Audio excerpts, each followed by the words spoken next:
This is the second Revolve textbook video. It is part 034 for Revolve. So what this textbook part wants you to do first is to add some missing dimensions to sketch 1. As you can see, there are still some green lines, so it is not fully constrained. The reason it's not fully constrained is there are no dimensions actually telling Inventor what the diameter of these parts that are going to be revolved are. So there are only dimensions going in this direction, not in the X direction. So start by hitting the dimension tool. All you need to do is add a dimension from here, this last point, make sure you get the point, and pick the center line. By picking the center line, it assumes that you want a diameter dimension instead of just the straight up distance from the center line to that point. So as you can see, it's giving you the diameter symbol before the number, and it looks like it's going out here to a point floating in space. That's actually what would be the other side of this if it were mirrored or revolved. So I'm just going to click that down and do the same thing for the other dimension. So it wants it from the center of this circle out to the center line. Again, diameter dimension. And from this last point here to the center line.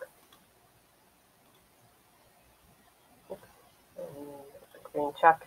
Okay, now, what's the point of having these diameter dimensions? It makes it so that it would more closely match the drawing that you were given originally. So if the original drawing has diameter dimensions, you should have your sketch match the original drawing. That way you know there are no rounding errors, everything is easily checked, and so on. So once you're done with that, you want to actually revolve it. So you can say Finish Sketch and hit the Revolve button. Now, you might notice this is not a closed sketch, so this is going to give us some problems, but this is what the textbook wants you to see. So I'm going to pick that as the profile. This is the center line, and it does give you a revolve. However, it's this, which is a part with basically zero thickness, it's called. It's just a surface. So I'm going to hit OK.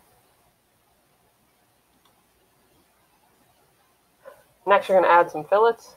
So you click the fillet button, change the radius to 12.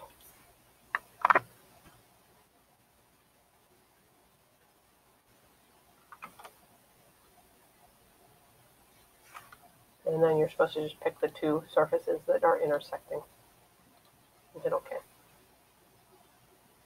Okay, now it wants you to click this button, which is the Thicken Offset button. This gets into some weird skills or weird I don't know, tools of Inventor. But you can pick the whole thing, click the quilt option, which is right here, which allows you to select all the surfaces at once rather than just the face. And then you're going to click the OK button. And now we actually have a part. Now, I don't know if you noticed, but you actually specified the thickness of that part when you did that. Okay, you can come over here and hide. Right-click on Revolution Surface and hide the visibility. And now that orange surface goes away and you're left with just this part. That's it. You can now save this again.